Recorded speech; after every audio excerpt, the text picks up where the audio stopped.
Hello, boys and girls. Today I'm going to read you Calvin Can't Fly.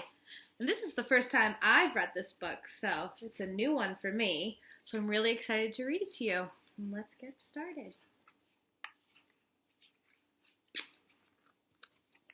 Calvin Can't Fly. Calvin is a starling. He was born under the eaves of an old barn with his 3 brothers, 4 sisters, and 67,432 cousins. Starlings have big families.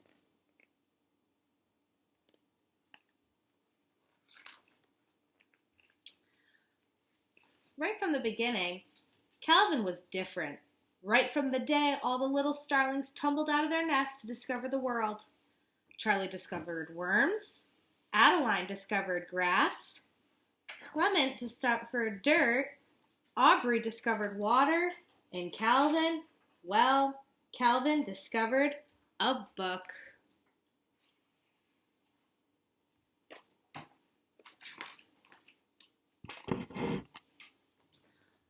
While all of Calvin's cousins chased beetles, bugs, and ants, Calvin was learning to read letters, words, and sentences. At night, his cousins dreamed of insect eating and garbage picking. Calvin dreamed of adventure stories, legends, and poetry. He even dreamed that someday he'd become a great writer himself.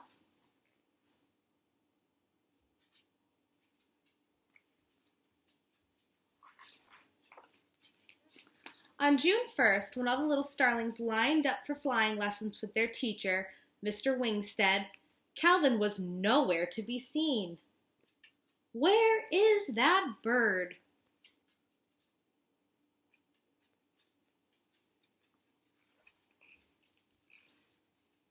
Actually, Calvin was at the library.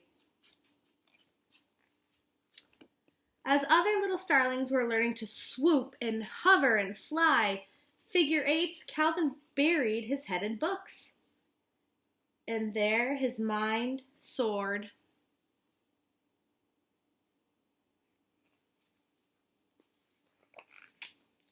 Calvin read about pirates and cavemen, volcanoes and rainbows, whales and dinosaurs.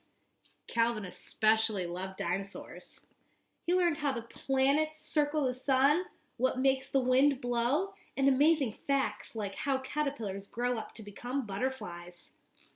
His books took him to places wings never could, and his heart fluttered with excitement.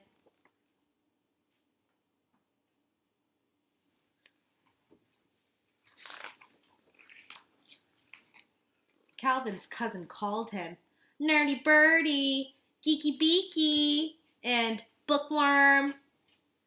And when you're a bird being called a worm, it's a very bad thing. Calvin ruffled his feathers and mumbled, "Oh, how the wounding words of scorn do sting." Then he sadly waddled back to the library, the only place where he was happy. And so he spent all summer reading, learning, and absorbing everything his little starling mind could.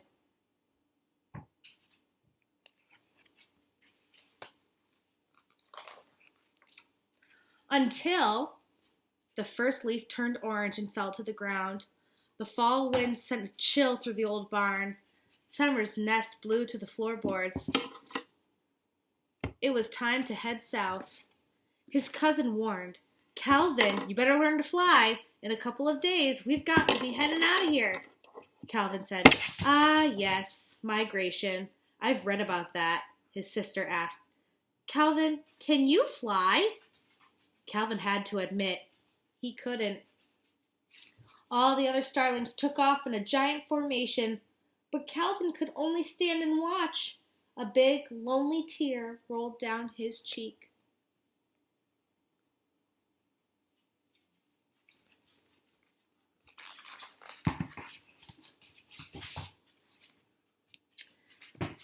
Calvin turned and trudged back toward the old barn. He was so upset he didn't even notice his brothers and sisters and cousins coming back to get him.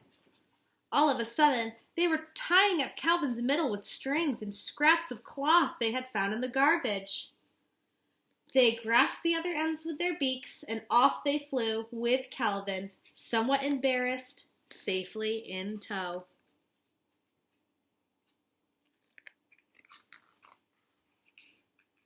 For days and days they flew.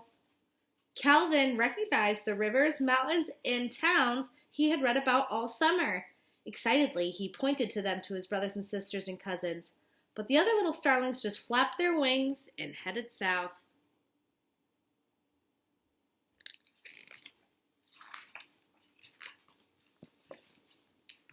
Soon there came a day when the winds blew especially hard.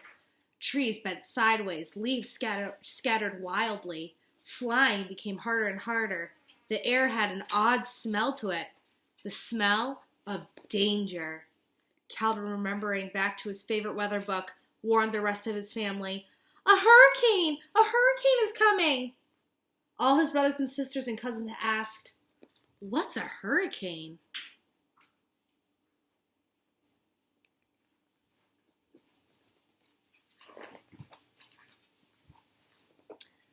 Calvin explained as quickly as his little beak could, "We need to get out of the path of a violent tropical weather system, which is storming up the coast at a tremendous speed and will not diminish until it encounters large stretches of land mass. Everybody, make haste into that cave."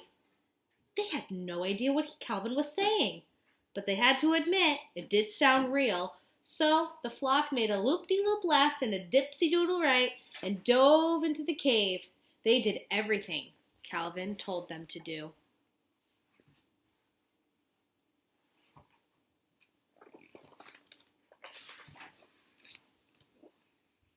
To their amazement, a great storm did blow across the land.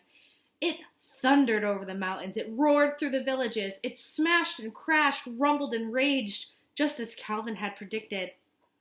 The whole big starling family gathered together, watching it in fear and awe.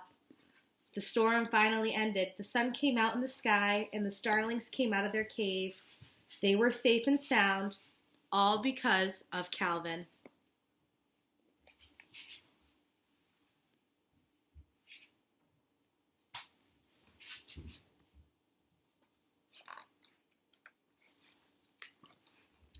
And they all flew south with big, wide smiles on their little starling faces. Especially Calvin.